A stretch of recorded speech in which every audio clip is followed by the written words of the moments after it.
What's up, everybody? Got the Lexus here on the lift, my daily driver, my 2005 Lexus GX470. It's got about 317,000 miles and some change. It's got a real bad ticking noise coming from the valve train. It's got some rust issues which are getting pretty concerning, and naturally, with all this going on, I'm going to be putting on a lift kit. Now, I haven't 100% decided what I'm going to title this video yet, but it's probably going to be something along the lines of, and maybe it will be, lifting my GX470 at 317,000 miles. Am I crazy? The answer to that is yes, but let me explain why I'm doing this. Like I said, this puppy's got quite a few miles on her at 317,165. I'm not going to start it up here while it's high on the lift, but I have some videos that I'll put in here of the engine ticking,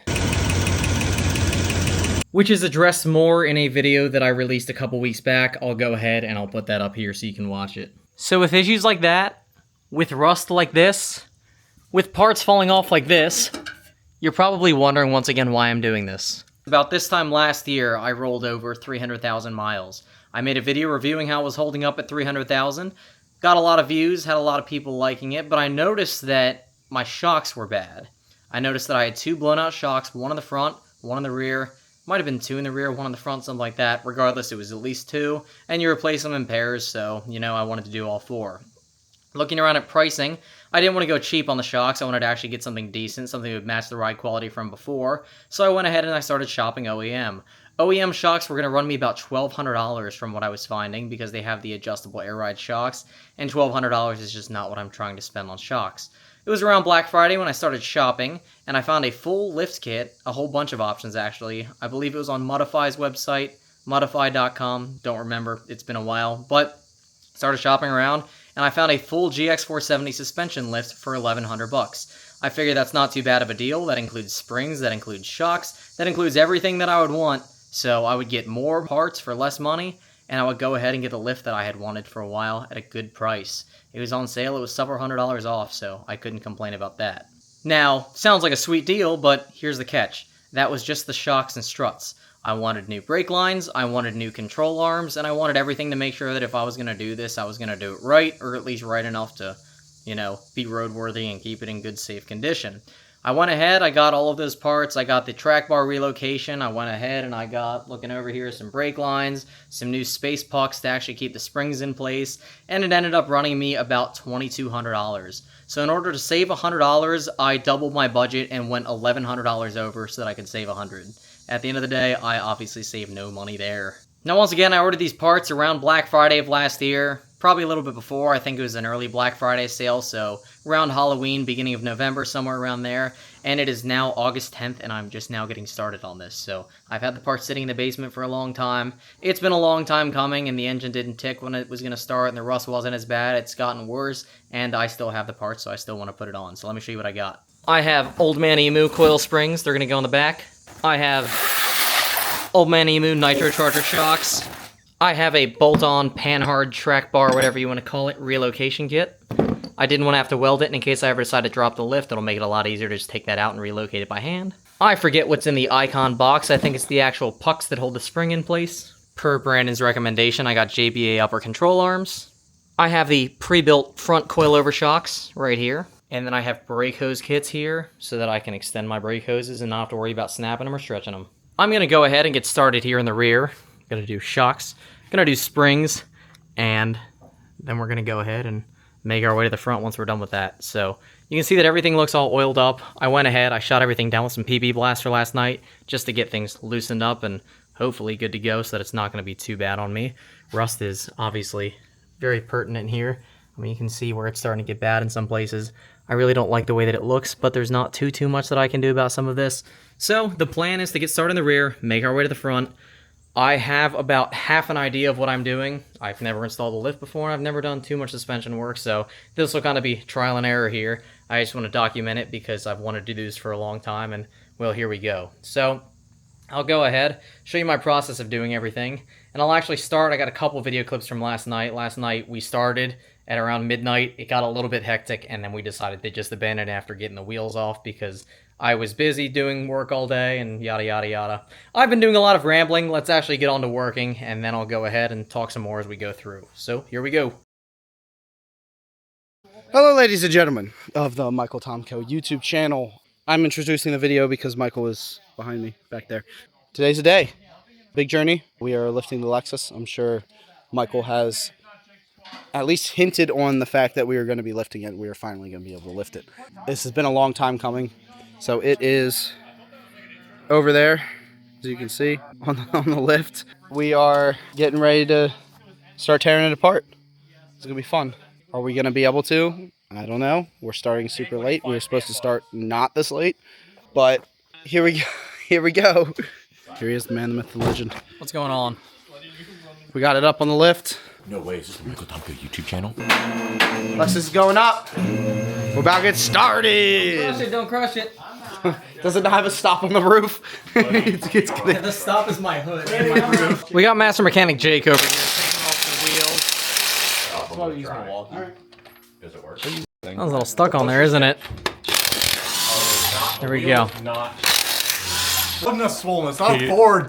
He is so mean to me. Whoa, whoa, whoa! YouTube.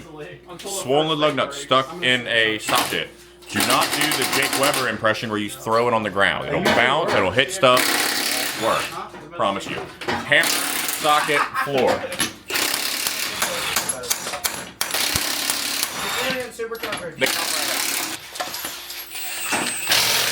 I like how there's so much rust, so many broken components, and this is what we're doing. Stop worrying about the rust. Stop, stop, stop. Yeah, so it does this now. I'll show you why. That's because of this. This flange rusted again, and it's the third time it's rusted since I've owned it, so. Show them his holes. Yeah, I'll probably make another video where I go into detail about all the rust, but it's starting to get a little bad on here. Yes. Stop, stop. Don't poke. Don't poke. Don't poke. Stop, stop, stop, stop, stop. It's not gonna make it any worse than it already is. You can't see it when it's sitting normally. So then lower.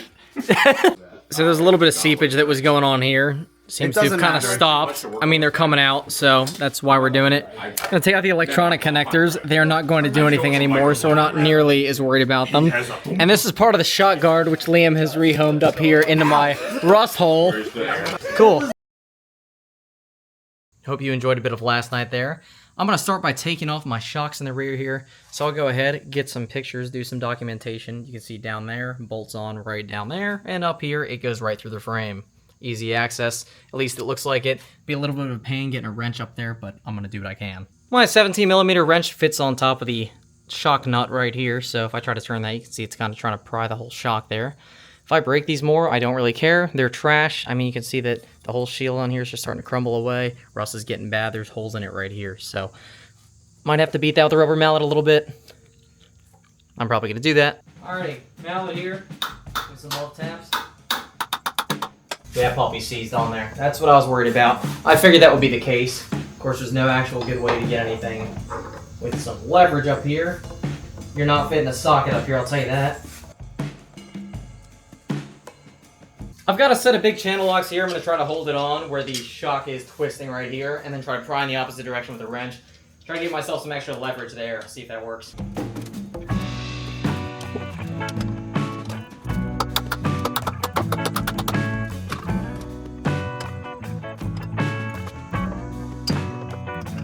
Leverage is the name of the game here.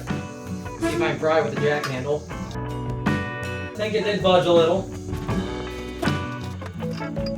Slowly but surely, it looks like.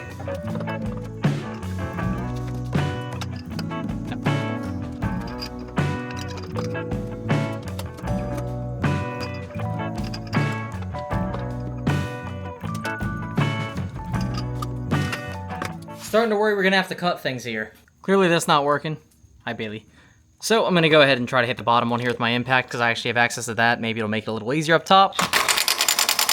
And clearly it's on the lowest setting, which is user error for not checking that out. That should have some more torque behind it. And it would have been cool if the top would come out that easy. See, that bushing is nice and seized onto there. A little beating with a mallet should do some convincing. Look at all that falling. Use the hammer here as a claw to do some prying. See it slide off that shaft right there. Still looks pretty clean inside, all things considered. Bring the mallet back out. It's hard to do this one-handed, I'll tell you that.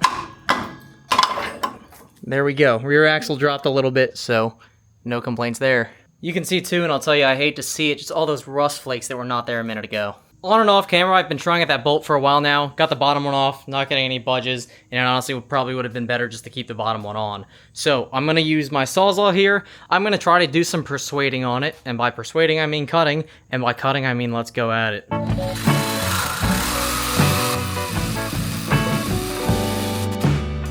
It's gonna be some time, but I think it'll work.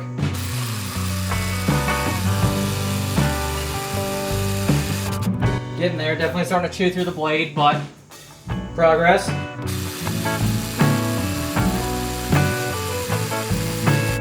can see right there, we're slowly starting to get through it. Trying my best as well to go through that foam rather than going through anything above that. You can see it's still smoking there, pretty hot.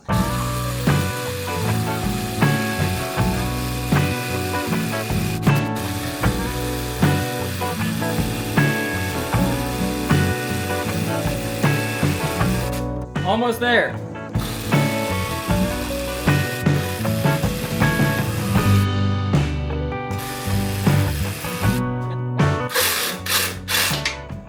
That's the top of the bolt. I'm really hoping that's skinny enough to push through, but let's get prying and find out. I unplugged the electrical connection right here, so. Well, that rust falling off.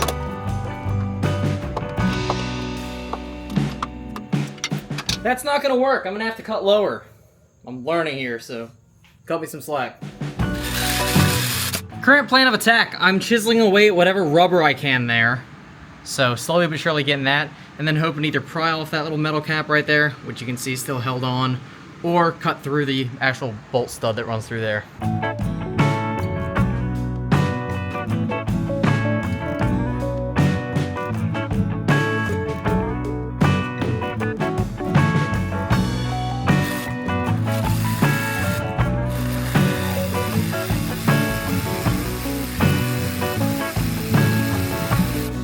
You're getting some pretty good insight too as to why I'm not a mechanic. I try my best, but I'm very much an amateur. Hear that? Holy, pardon my language there, but I pushed it up over top of everything down there. I'll show you in a minute because my hands are covered in dust. I had to reach back and crack it. But you can see right there, that's where I was starting to cut my split down.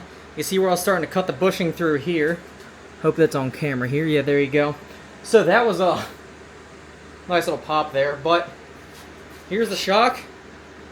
See all that rust damage? Looks clean up inside of there, and if I compress it by hand, it's slow, but it does come up with some persuasion, so definitely on its way out. 317,000 miles in the original shocks. I cannot complain, but I'm going to toss this aside and show you the carnage up there. Bottom shock mounts on right here. I had to lift it over top of this here for the parking brake, and then just go ahead and I cracked it so you can see up there everything is still there, and it's a little dirty down there. Might hit it with a wire wheel just to clean it up a little bit, and then we'll move on from there. I'm going to use this now as the time to remove my coil springs. Now this car comes with airbags stock. Obviously I have coil springs in, so it's not stock. But I just went with replacement coils that were the same size as the original height. I didn't go with anything that was going to lift it before. So you see they're loose in here now, the shock's out. I should just be able to pry it out, honestly. And I'll give that a shot. I'll need to put down the camera because I'll need to pull with two hands, but because it's so loose and because I can pull down the axle like that, I think I should be able to just pull it clean out. I'm going to use some body weight here, pull down the axle, and the spring will just slip out like that. Now, I was hesitant about replacing these springs because I thought, I put them in not that long ago. I don't want to have to replace them with new ones. And the more that I thought about it, these springs have 100,000 miles almost. I put them in when I got the car at 219,000, and we're at 317,000 now. So these have almost 100,000 miles on them. They're really not that new. So because I had springs in there, I have this little spacer up here. Not this little spacer, I don't know what you call it. This little plate that would actually hold it on and prevent it from sliding around. Puck, I was calling it. And then it has this mount down here, which actually sits up. Airbag used to hook into here, but it works as a little spacer, once again, a little puck almost, to hold it in between it, and that's just kind of how it's stabilized there. The vehicle weight would hold it in place. If I'm remembering correctly, because once again, it's been 9 months, a whole pregnancy since I've ordered this, these are new pucks that I was gonna get to replace those old ones. Now, does it really need it? No, but it was like an extra $30 in my cart, and once again, I was already $1,100 over budget. What's a couple more dollars? So, yes, that is the case. Has some hardware in there, it feels like. Some new spacers right here, which are actually nice because it contours the actual outside of the spring. See the spring end will hook in there and then wrap around there. So that's there, that's there. Gives me a sticker, that's pretty cool. Some hardware, and I think that's it. I think there's some more hardware in here. It's like unboxing presents on Christmas Day, you know? How exciting. So I think that goes in there. This actually seats onto the spring. I don't know, maybe I should actually read the instructions and look at it before I go talking and showing you things. I'll tune back in a second. The old spacer up there is held in with a 19mm bolt, so I'm gonna go ahead and take that out.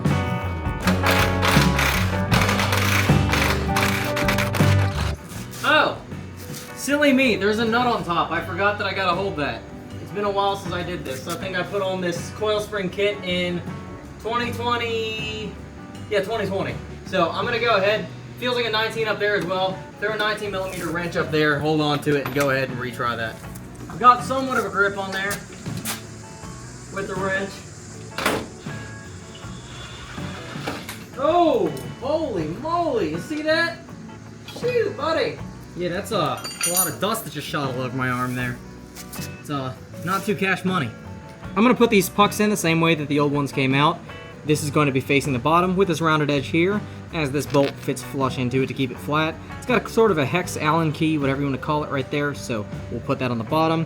Then on the top, on the upper side of that plate there, which I'll show you, I'll have this washer here, and then the nut with a little plastic insert here so that it doesn't rattle loose or come loose over time. So, see right here that I can start to thread it on, and then it starts to get real tight. That's what's going to hold it on, hold it secure. And then once I have that in, and I go to fit in the shock, this fits around the puck, sits in like that. It'll actually cushion the spring when it's in there. I think I said shock earlier. So you can see right there, nice and rusty and crusty. That's where it's gonna go in, where there's that little hole up there. So I'll go ahead and put that in now. Puck seems like it'll sit up there just fine. Hard part now is gonna be getting this nut and washer on. My hands are small though, so that should work in my favor.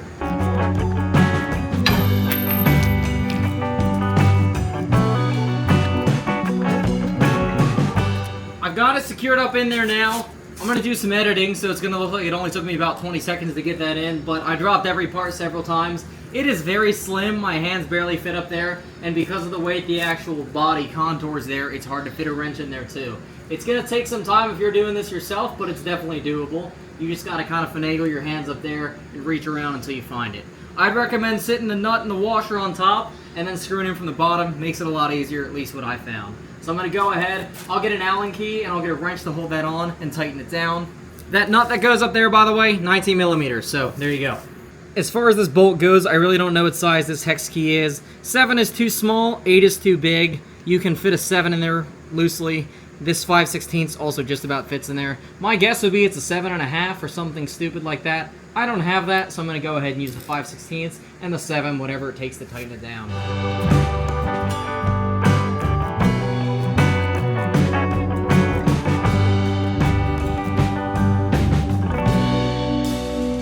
So 5/16 is the right size. You just have to really push it in like you mean it. It gave me some resistance here. Once again, this is the Icon kit that I'm using, but it's pretty tight in there now. I'm happy with it. I'm gonna crank down a couple more times just to make sure that it's good, but I think we can live with that. Look at all that rust up there. Can you tell which part's the new one? Any lucky guesses? Let's go ahead now and take out one of the coils and one of the shocks that we're gonna be putting in. Now that right there is a beefy coil spring. You see I have it next to the old one here. Made in USA, a little bit of rust on the old one. And I mean, that thing is just huge. The shocks here as well. Comes with this little assembly kit. So I will go ahead and try to finagle that spring in. Now if I push down on the axle a little bit, you can see the sway bar is doing a lot of work there, just holding it in. I might need to disconnect it here just so I can get some more drop down. That would have it kind of hanging on by the track bar and the control arms here. So I'll do that if I need to, but if not, I'll try to squeeze it up there. I don't know how much luck I'll have trying to get it in without. Watch along here and find out. Now it's looking like this is going to be my proper orientation with the top up here. That is because I have this spacer that I was telling you about, this actual rubber insulator piece. If I put it on here, it contours perfectly to sit on the top, and then it will center itself right up there in that puck that I just put in. The bottom part here will sit down on the actual axle itself because there is a big plate there so that it can sit on top. I'll go ahead and clean that up just a little bit, both top and bottom, before I do that, and then we'll sit her in. All right, can I fit it in without dropping anything else? Let's find out now.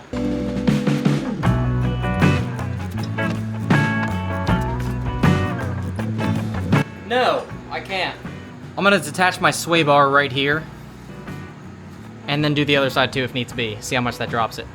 12mm socket here, so drop that down. Taking this off before, so should be doable. Definitely remember being tight last time, but the bolt is spinning, so that's cool. There's also a bit of tension on here from the axle, so that's definitely giving it some play, but it is coming loose. The bottom bolts are moved there.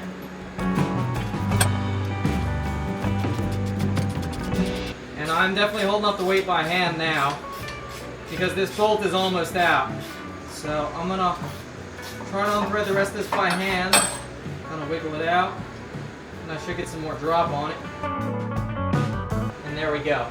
That's a couple more inches to play with. Hands are all dirty from grease, of course, but I think that'll be enough, or at least close to it. Let's find out. Spring back in hand, spacer loaded on top. Very awkward trying to get this up here.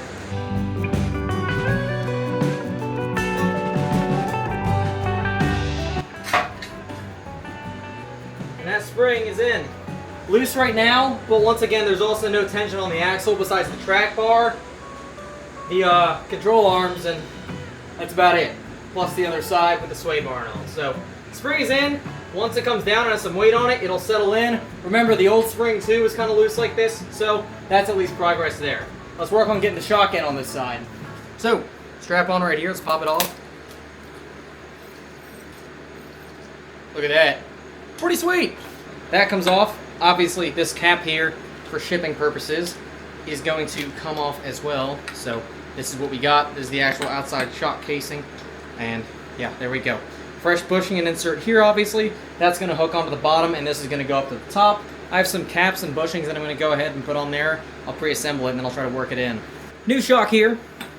So, you can see there's a little saucer built in right there, kind of like this one right here. I'm going to go ahead and put this one on the bottom of the shock, put a bushing in right here, and I'm going to fit it in the bottom and sandwich it up there, so this bushing will be sandwiched in between this little dish right here and this little one built into the car.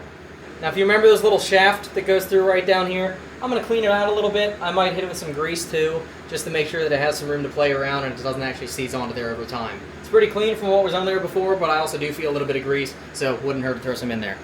Let's do this thing.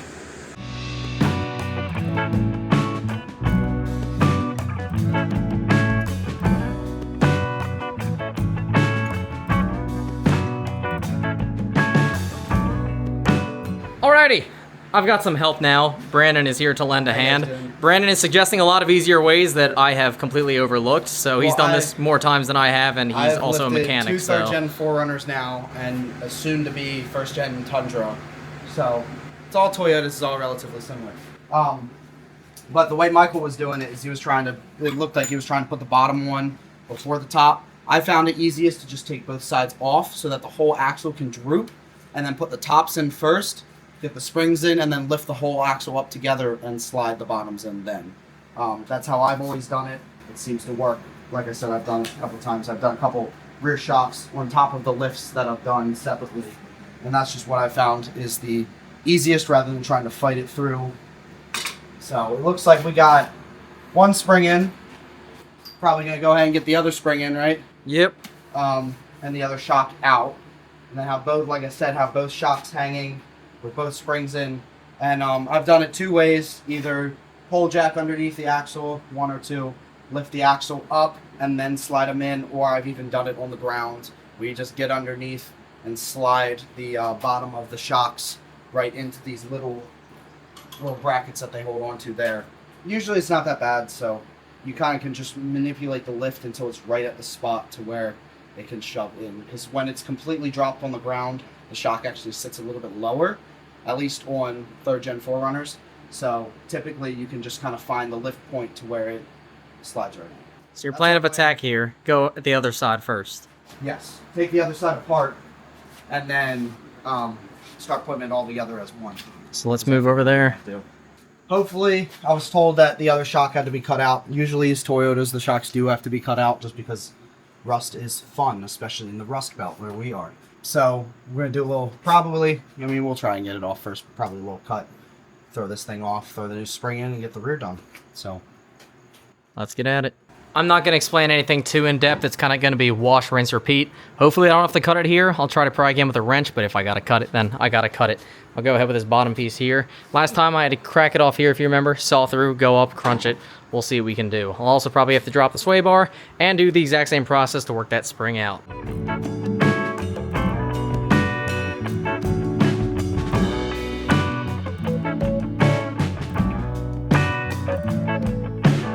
So check this out.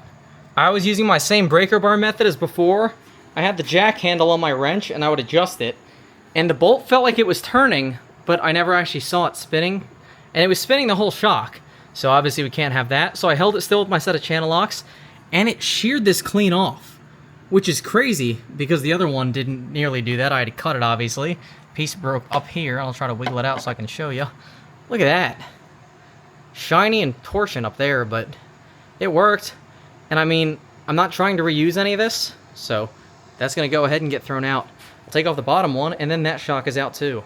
You might have heard Brandon say that we live in the Rust Belt, and I gotta say, it sucks. So I'm very jealous of all of you that live out there in rust-free areas that don't have to deal with this kind of crap.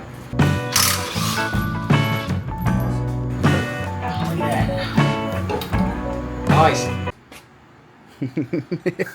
That's awesome. That's some torsion right there. I mean, look, that whole thing. You see the twist in it? Yeah, snapped it right off. Easy peasy. It's what I wanted it. Well, it's not what I wanted it to do, but it It's a better than cutting. Yeah, honestly. Spring here, I can go ahead and pull out by hand. Makes it easier too, having the sway bar halfway disconnected. But there's the old spring. So old spring is out, old shock is out.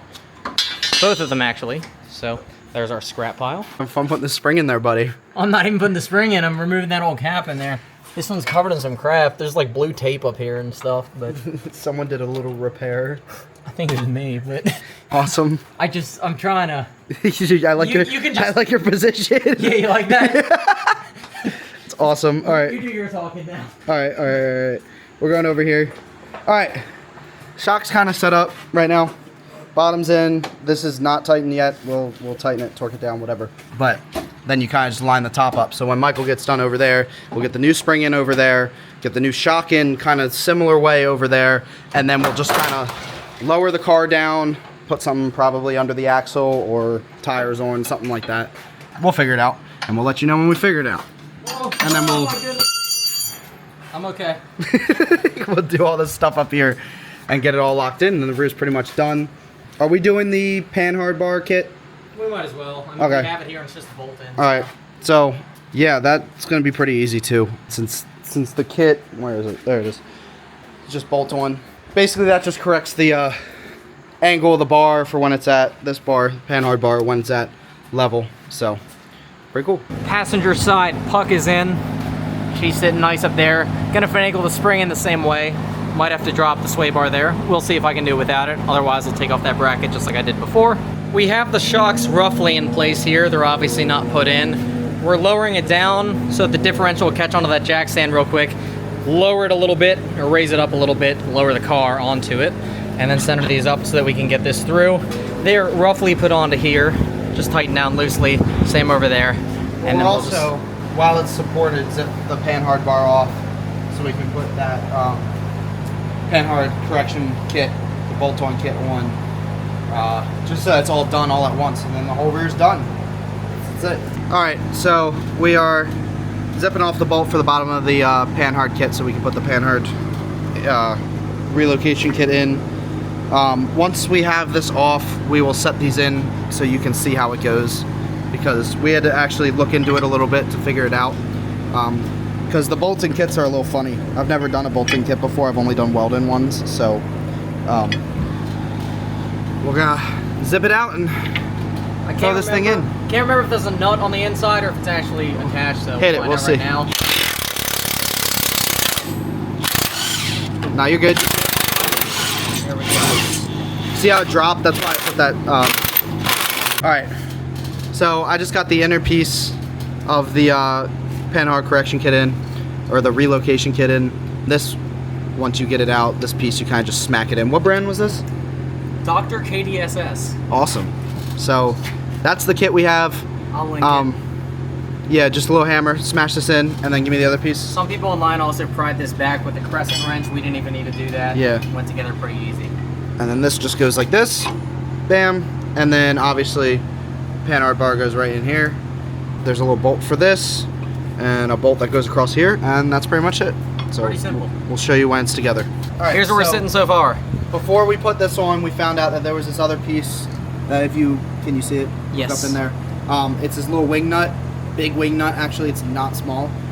That goes out in the bottom, and we found this other bolt, which goes to the bottom of this. So when this sits in here like this, goes through the bottom, bolts it to the bottom.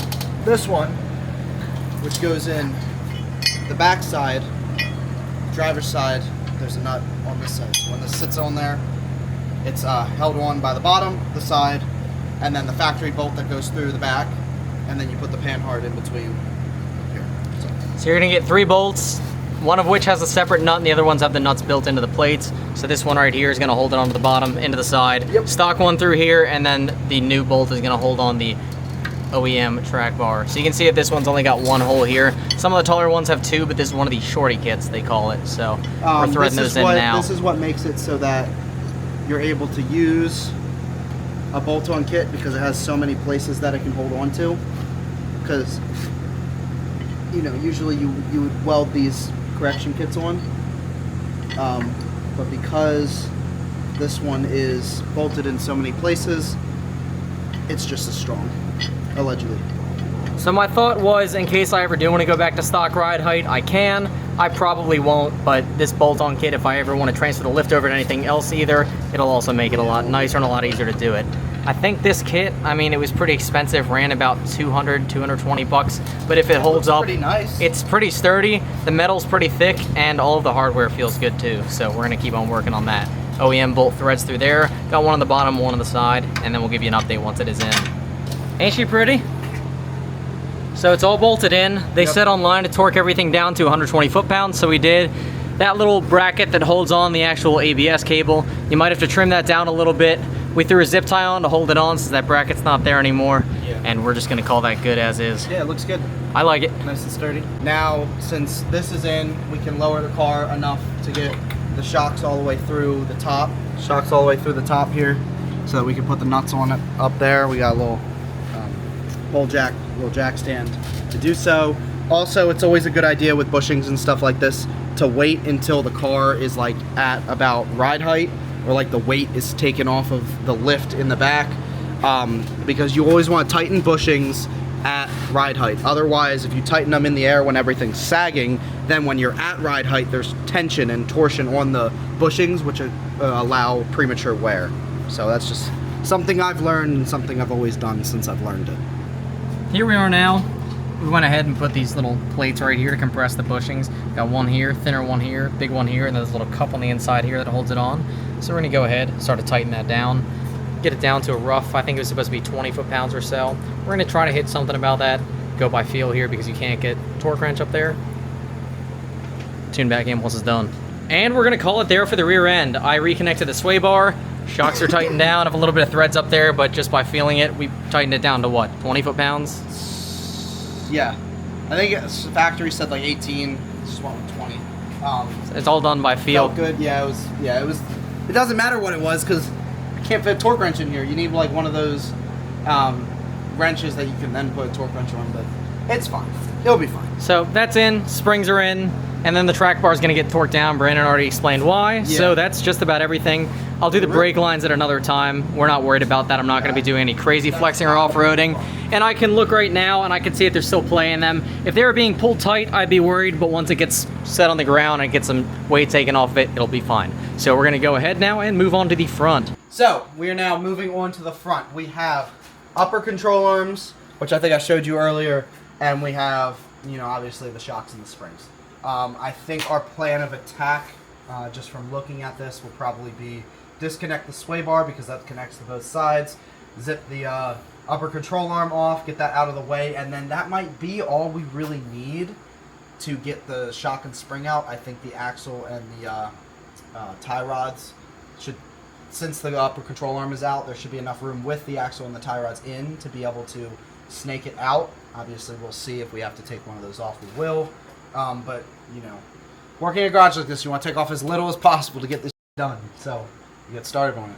And I want to say, too, this control arm is about 13 months old, as is this one. So, theoretically, this one shouldn't be too hateful to take out. This ball joint shouldn't be seized or anything. Yeah, the ball joint's new.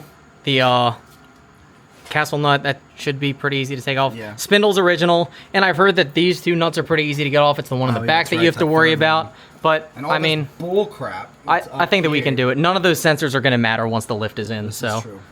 It's hopefully smooth sailing. Not going to bank on it, but we'll hope for it. So we'll go ahead and show you what we do. Starting by getting the sway bar end link off here, so easier to just drop it right here.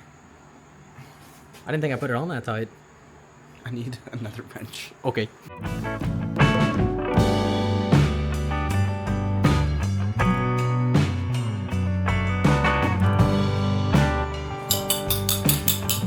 Ah!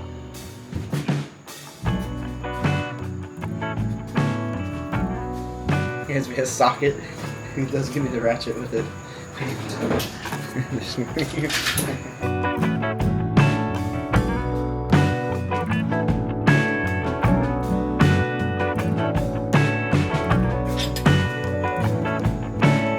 Disconnected. Next up, needle nose, screwdriver. Both those two things. Alrighty.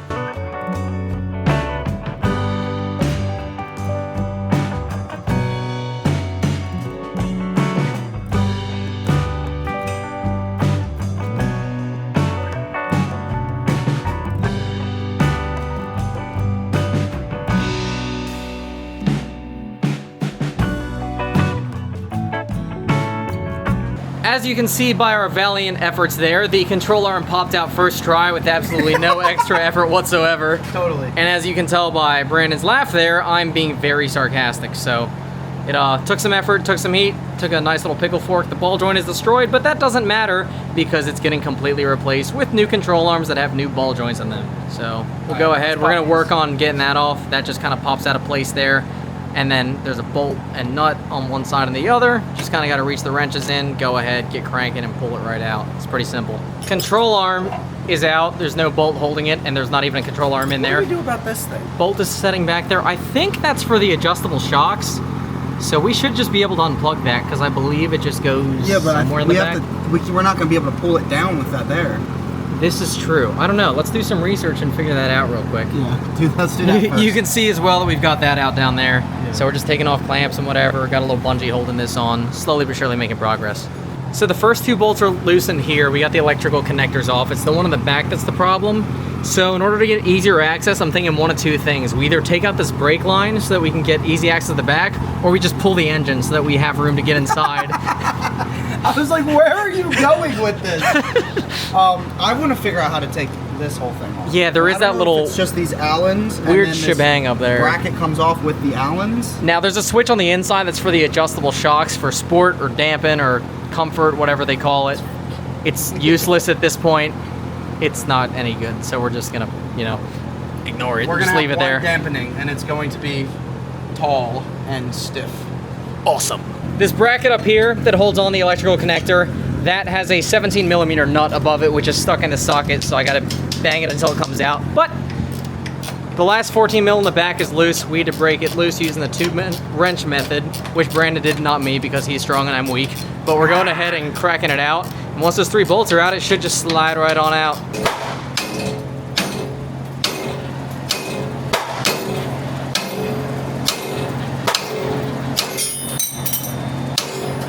A little bit of heat, this came on out, so you can see it's a little scorched up there, but it popped through. We have one of the new shock coil combos right over wherever I put it. I can't remember, I'll pan back once I remember. Here's the new one, nice and pretty. So to get the old one out, I decided I would take off the sway bar, and while I've had it out less than a year ago, apparently Russ doesn't care, because here's my bolt, and the rest of it is stuck up in there.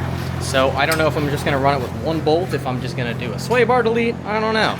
We'll see, but that sucks, so I'm just gonna kind of bandage that back together once the time comes to get everything back together.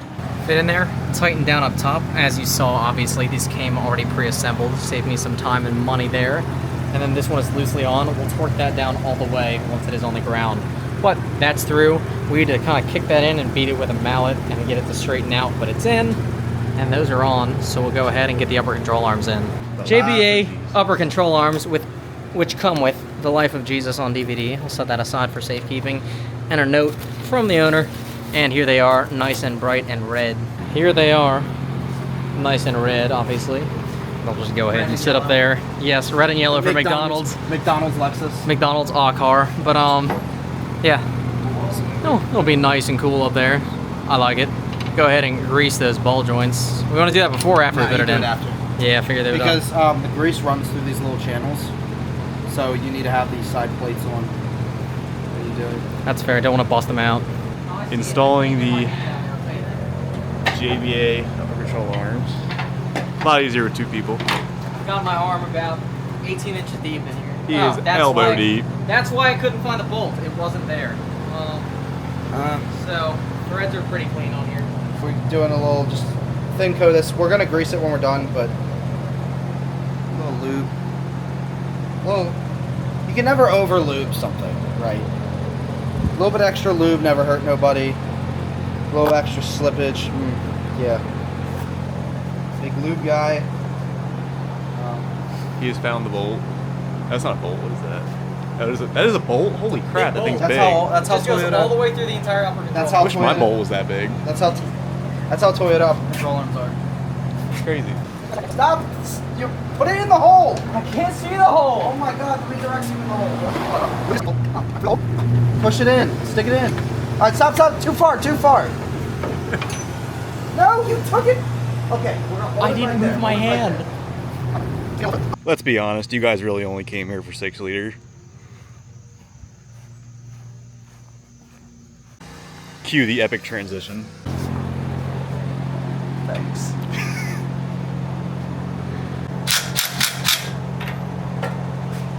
And just like that, we're off the dinner break. We'll be back, but this side is almost completely back together, besides the sway bar.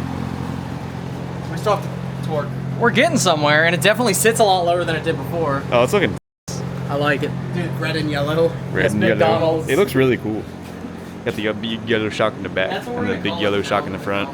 What's his Looks name? aggressive. We went out, we grabbed dinner at the local deli, and we decided to call it a night afterwards. Brandon and Jake both went home, and I am cleaning up because it is 9 p.m. I've had some late nights recently, and I need to catch up on a bit of sleep. You see that my forehead is covered in crap, my hands and arms and shirt as well, but we made good progress today. I'd say it's decent headway. We still have a couple things to secure here. Got to grease this all up, got to torque everything back down, get the sway bar back in, yada yada yada. Probably wait on the sway bar because that'll give us a bit of leverage and leeway back there. We had only 2 big mess ups today. One is the bolt snapping for the sway bar support down there, which sucks. And then the other one, which you're probably thinking, how do you f this up? Pardon my language. But I realized that these springs in the back are completely in upside down. Now, I'll make a note back earlier in the video saying that it's the wrong way. But if you remember, I said that flat part goes up there and then it cups around there. No, that is supposed to be right here where the camera's pointed, and that's actually supposed to bolt in right down there where my finger is pointed. So this big flat part sits against the big flat part. Who would have thought? And then there's the text, which is upside down here, clearly indicating that the spring is upside down. So the big flat part actually sits up there. The rounded part goes into there. There's supposed to be a cone spacer or some sort of spacer that you can use up there. These springs seem pretty wide, so they should fit up there just fine. But I have the old pucks right there that you can see. If I zoom in there they are. So I'm probably just gonna go ahead, pop those up and reuse them. I'm gonna hopefully come back to this tomorrow, go ahead and take care of that. Should just be able to pop off the top of the shocks, drop down the axle, drop down the sway bar, yada yada yada. Go ahead, use this jack stand like I was before, and then just go ahead, do that, work on the front. I don't know what order I'll go in, but once again, that is tomorrow's problem and not today's. So, thanks for watching so far. It's been a bit of a headache, and if you remember earlier, I said I don't really know what I'm doing. Still learning here. I'm trying to catch on to this. I've done some suspension work before, but never installed a full lift, so kind of new to me and kind of out of my ballpark. But I figured I'd leave in the part with my errors so that I can show you what I did wrong add some humor to the video maybe. And then you saw Brandon and Jake who are here as well. They know a lot more about this stuff than I do. But regardless, if there's one thing that I know how to do, it's ramble on. So I'm going to quit doing that now so that I'm saving your ears from hearing my voice nonstop. Thanks again. I'll catch you tomorrow. Day 2. I got my thumb bandaged up because I got a splinter under my fingernail. It hurts, and it hurts a lot. But we're here again. I got Colby with me today, so we're going to go ahead and get started on this side too. He's going to help disassemble this side while I get the remainder of the other side together. We'll kind of show you what we're doing. Same exact process over here, so there's not really going to be too much interesting stuff going on. So I'll go ahead. So close. But I'll go ahead and keep on working over there. This is one of the little shock tower caps for the adjustable shocks that I took off the other side. I just figured I'd show it to you real quick. I don't know how it works, but that side goes shock down. It's got the little copper wire coil inside, so somehow it dampers and firms the shock, or dampens and firms the shock. If you have any idea how it works, let me know, because I don't, and I'm going to forget to Google it after I upload this video. Progress update, still have not greased this. We'll grease it once it hits the ground. Still have not torqued this. We'll torque it once we hit the ground. We have some Loctite on this one. This is tightened down to 80 foot-pounds.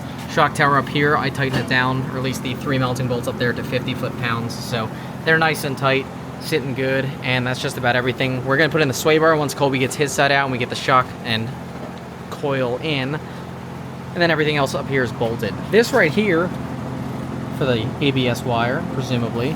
Seems like this bolt's been broken out of here for a while, because there is still some threads left on the back end of it. But if you're going to put it in, it stretches pretty good, so I'll try to find another way to secure it. I don't know how we'll do that, but we'll make it work. Taking out the 3 bolts for the actual end cap tower, whatever you want to call it up there, and that's a first. I have never seen that happen before. Luckily, it wasn't stuck in there. It was just kind of loose. It didn't like get stuck in the socket. It just got stuck, like right on the end of it, just sheared off. Just pure muscle right there, too strong. This is what we do with these. Cheap Chinese garbage. Not this one though. This one's a DeWalt. Awesome. Sockets are good. The American holds out. Michael's smarter than we are. Driver's side status update. While taking off the bracket that holds on that sensor that I was showing you earlier, or the actual adjustment mechanism, we sheared the ABS wire in half, so that's cool. I'm gonna have to order a new harness. It's 85 bucks, so that's $85 more into this project than I wanted to spend, but I'll take it off here. You'll also notice this bracket here, the bolt snapped off for that one. There's one bolt that held on here, and then there's another bolt for this bracket down here, which also snapped. So we've snapped 2 bolts. I'm gonna have to figure out how to reconfigure that, but for the time being, we're gonna put a whole lot of heat on these studs like we did yesterday. I was just prying everything out of the way. No idea what this hose is back here either, but that's out of the way, so gonna heat it and then bang it out with a mallet and hopefully it'll go. A lot of heat and some coil later, and it is out. Let's get everything back together. Parts are assembled in here, dinner has been eaten, so we're gonna go ahead and start to get the sway bar back in. Remember, I have it disconnected here and here. This will just go right up here, obviously. And this will connect on here, except for the other bolt, because of course that one snapped in the frame. I'll worry about that later, just wanna get it back apart tonight. Their bolts are also super rusted, so I went ahead and gave them a little coating in oil, so we'll see if that makes a difference. Hopefully so. Sway bar is buttoned on up front, and I'm almost concerned with how close this comes right here. If it makes any contact, I'm just gonna go ahead and pull it and then worry about finding the correct solution later. This boot's kind of pulled up a little bit. We had to do a little bit of clamping just to get it fit on, but it feels like it's on there pretty good. Thread match is about the same as the other. Everything should be buttoned up. So I'm gonna go ahead. I might get a little bit of grease in there now. I might wait till later. I'm gonna go ahead and flip the springs in the back. Now what I'm thinking of doing is just sliding this off right here, letting these extend and letting the axle drop a little bit that way, and then kind of lifting it up a little bit more. I might drop the axle back on that stand. I'll let you know what I do once I figure it out. I dropped the shocks out the bottom there. This has a plastic nut up top, one-time seal locking, whatever you want to call it. So I didn't want to take those ones out. It's probably going to be a pain to get the bottom ones back out, but I have it resting on there for the axle support right now, and I got both the springs out already. So I'll go ahead, I'll move those pucks from the top to the bottom, put the small side of the spring to the bottom. Flat part down there will go against the top part of the car, and then for my spacers, I'll reuse my old pucks right here and set those up top. Show you everything before it's done. Alrighty, shocks are back attached. I have these down here. This was a fun one actually, because this little plate right here where it sits was completely bent. You can see there's still some bend to it now. We had to heat it up and bend the crap out of it to actually fit the nut and washer down there. But it's in, these pucks are in, the actual little rubber washers are there, and they're held in nicely by those pucks up there. So I like the look of it. We're gonna go ahead, take it down, put the wheels on first obviously, and then go ahead and torque everything down. We did pump the ball joints and control arms up here full of grease, so you can see it, they're oozing some red up here. They are good to go. Everything's attached on both sides. Let's go ahead and get the tires on and see what it looks like for the first time with the lift on. The time has come. Tires are on. We're gonna drop her down and see how she looks. Oh, after I move the fan, which I am crushing right now. You hear it settling in. Oh, you can definitely see it. I like it. It's not too high, but looks good. Not much interesting to show, so I'll just go ahead and do it. I'm gonna tighten up the actual upper control arm there. Gonna get that torqued down to spec. Gonna make sure the ball joint's good too. And then in the back, I'm going to tighten down the shocks, and I'm going to tighten down the, lost track of my words, the track bar. So I'll go ahead and do that. Everything is tightened up. It's just about good to go. I'm going to go ahead and I will pull it out of the garage for tonight after cleaning up all of my stuff. That's going to be it for tonight. I'll show you some more videos once it's out in the daylight, but it definitely looks like it's sitting taller. It's just kind of hard to tell inside the garage. Cleaning up for the night. There's the Lexus weight loss program. It's pretty simple. You let your vehicle rot in Maryland for 20 years and drive it about 317,000 miles. So we're sweeping that up now. We'll go ahead and get that cleaned up. Yeah, thank you, road salt. Thank you, Maryland government, for road salting and, you know, brining the roads every winter. You know, other states use sand and gravel. I'd appreciate it if you did the same. Government comments on this video, says thank you. I'll be upset that they didn't change it. Clean up, clean up. I've got the Lexus just parked here in the grass, but we'll start it up to show you that, like I was saying, it now has the warm amber glow of the ABS, VSC traction, VSC off, and traction control lights. So that's that wheel speed sensor for you. That's something I'll replace down the road, but okay, now here's the end of tonight's recording. Wednesday now. Last I recorded was Monday. That was at Colby's house, and now I'm at my house. So I have the Galaxy here at my house. I'm going to trade the Galaxy for the Lexus, and then I'm going to bring the Lexus back home unless something else comes up, which there's a possibility that it could. I just want to get on a test drive before I get it aligned, so we're going to go ahead and start this up and rip it up on the Colby's. It is so hot in here right now. Air conditioning would be nice, but beggars can't be choosers.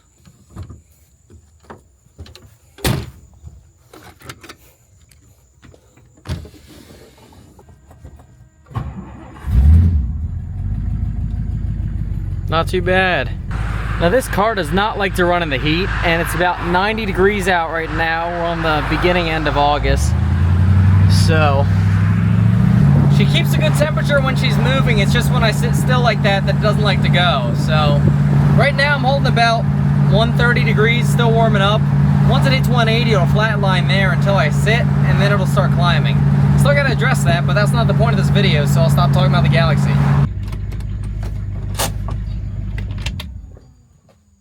Sweet. Well, here's the first look at the Lexus sitting here, sitting next to Frank, Colby's project. Put his channel here so you can see it, but it definitely looks taller. I mean, up front, that is a lot more clearance. The back almost doesn't look too different, but it's also sitting on a little bit of a hill, but that's... I was saying to the other guys, you might have heard me saying it earlier, I said the red and the yellow here makes it look like it's a McDonald's suspension setup, but I like that. It's aggressive. It's not overbearing, but it's aggressive. Let me pull it onto the pavement. Engine still ticks, which sucks, but start it up.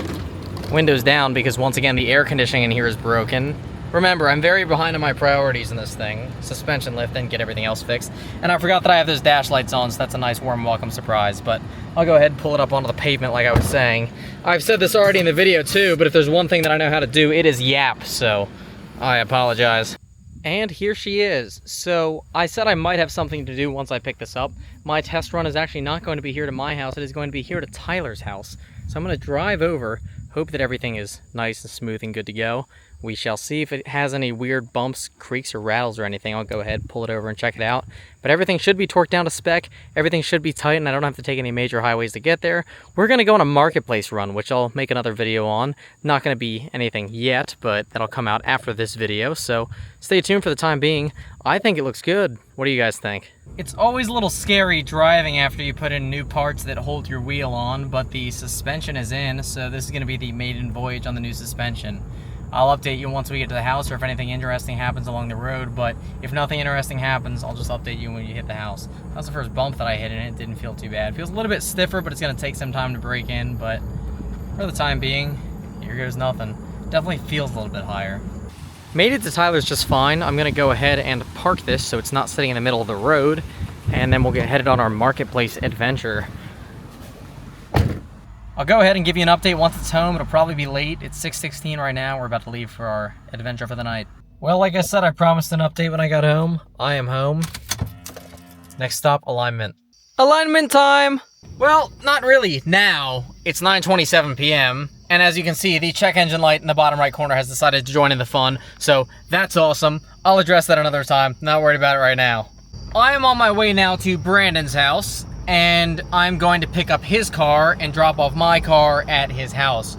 He's going to take my car to work tomorrow. He's going to do an alignment because he's a mechanic and I'm not, and he has access to an alignment rack and I don't. We've set up a pretty good exchange in my opinion, a trade-off if you will. He's going to do an alignment and just get everything good to go. And in exchange, I'm going to give him United States dollars. Brandon. Hi. It's dirty. Okay? And you don't video this because I'll probably spill it, and I don't want to look like an absolute imbecile because I don't feel like walking back up there and getting you a funnel. You did last time, but that's okay. No, so just the quirks and features of the Lexus, as Doug DeMiro would say. There's 5 lights on the dash. If you look at the road, you can't see them. It's ticking. If you turn up the radio, you don't hear it. The air conditioning doesn't work. If you roll down the windows, it feels fine. If you feel the torque converter shutter, no, you didn't. And here are the keys. Wait, I kind of want to show everyone how to start the 4Runner. Normally, right? To go with what you were saying, my headlights are amazing now. I fixed them so they don't fall. Awesome. Driving. My AC is super cold, so get wrecked. I'll put this back here. It's an absolute mess. If you're gonna put anything dirty in the back, just put the tarp down. Anyways, this is how you start a 1998 Toyota 4Runner that has the clutch, the actual switch for the clutch bent. The bracket's like bent, and I never bent it back because this is kind of my my theft deterrent, other than the manual. Key on, neutral, clutch start cancel. Your theft deterrent that you just told all the internet about. Yes, because they're gonna come get my 4Runner. Awesome. If you want rock lights, it's the ECT power button. If you want ditch lights, it's the driving lights. CB radio doesn't work. You can connect to the Bluetooth. Window button doesn't work for like the first 2 seconds of driving for some reason, so you just gotta give it a second. Awesome. My sunroof actually works, unlike yours. We gotta fix mine like we've been saying we would for the past year and a half now. Yeah, this is latched. There's clunky noises from the rear over bumps, but it's fine. Yeah, same here. And like I said, when you first start in the morning, it's gonna misfire. Awesome. Is my head gasket going? I don't know. Eventually I'll have another motor built that's going to be studded and ready for a supercharger and to last forever. That is not now. So, hasn't let me down yet. Knock on wood. So have fun with her. Thank you. Keys. Keys. Oh, wait. Keys. Keys. In the 4Runner now. I have not driven stick in quite some time, so I'm going to be getting used to that, but let's hope I don't stall it. We'll see. Well, I've still got it. Didn't stall. Whole drive home. 20 minutes, and we are good to go. 4Runner trade time is over. I have my key. I have my Lexus. She is nice and aligned. In one day of driving, my first time behind the wheel of a stick shift vehicle in, I don't know, probably over a year now. I only stalled once, and that was on a hill. Not too bad. I need to get something to stick and practice more. That's aside from the point. 319,405 miles. I don't know what the exact mileage is since I lifted the Lexus. It's been a while. It's been about 2 months, 2.5 months since I've done it. It's mid-October now, and I lifted at the beginning of August. So I've had the ABS cable since August. I've just been procrastinating putting it in. It should only take me a couple minutes, but I've been putting it off like I've been putting off a whole lot of other things. Work has been slammed lately. I've been super busy with that. Drag week happened. Cruising week happened. I've been away camping a few times in between there, and I've put up a whole bunch of videos on all that, so go check them out. But let's go ahead and get that ABS cable in, and then we'll call it good for the lift video. Obviously not at Colby's shop today, just doing this in my house because it really should not take that long and should not be that hard of a process. I keep on saying should instead of won't because, you know, that's never how it goes. So here's the top end of my ABS cable. here's the bottom end, which is severed, as you can see. So I'll go ahead and unplug this up here. I'll do a little bit of finagling, a little bit of wiggling. It's, there we go. That actually was pretty easy compared to how I thought it would be. So we'll leave that end of the plug right there. And then I probably could do this with the tire on, but I'm just going to take it off just to make it a little bit easier here.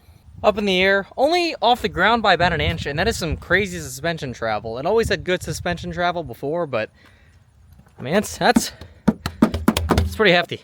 Let's get that tire off.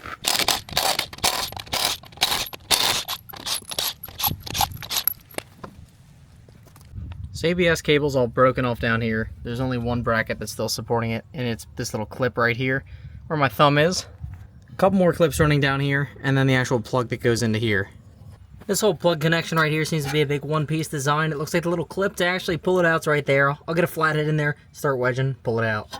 So I finagled that tab a little bit right there, which holds on to this piece right here. Slides right off. I could just change out this whole sensor, but I don't feel like it, and that's more money, so I'm just going the cheap man route here. I'll go ahead, pop these plastic clips out, go ahead and route the new one in. Old cable is out, very obviously severed right here. It's right here. Little 2-wire connection, nothing too special. Just plugs on each end, pretty simple replacement. Brand new cable, made in Japan, quality OEM part from whichever Lexus dealership this was. I don't remember. I think it was like, I don't know, somewhere down in Florida. New cable is plugged in and routed. You can see it had new clips here, so I just popped out the old ones. Ran it up here. This one isn't connected. I'll find a way to connect it. I might have to drill through and through bolt because the bracket broke on the backside to actually support this here. Kind of clips on right down there, you can see, but broken. This one actually still works because the hole's drilled through, and this one also snapped, so I just went ahead and zip tied that up there. It'll hold, and she is plugged in up there, so I'll throw everything back together, wheel back on, and start it up. Tire's down, cable is in. If I did my job right, there should be no lights on the dash, and if they are, I should be able to clear it, and they should go away. And that is the first time in months that I've started this up and had no dash lights. Cable swap was a success, lift was a success. I've honestly had this on for about 2.5 months, like I said, and I've honestly loved how it's been driving. I was worried it would be super stiff, and honestly, it's felt great. I had coils on the back before, but it's super comparable to the luxury coils that I had on it beforehand, and I really like it. So, it looks good, it feels good, and it gives me a little more clearance off the ground. It does sit about 2.5–3 inches higher, so that's exactly what I was hoping for. That means I'm going to go ahead and wrap up this video here, which leads to the ultimate question. Was it a stupid decision to live my Lexus at almost 320,000 miles? I don't think so. It drives pretty nice. It looks pretty good. I still love this car, and I'm going to be driving it a good while. And as much as rust is starting to look bad underneath, the parts were starting to go bad. I needed to replace them anyways. I don't think it was a bad deal given the deal that I got on them. What do you guys think? Let me know here in the comments below. Be sure to check out some of my other videos. I have more videos on the Lexus, some of my adventures that I've been on, some of the other project cars that I work with. And yeah, hopefully hope to see you in another video. As far as things go now, that's all that I got for you. So thanks again for watching, and I'll catch you in the next one. Months since I've recorded all of this now, and I'm editing everything and realized that I forgot to include the most important part of any suspension lift. The stickers. Alrighty, that's everything. See ya. Thanks for watching.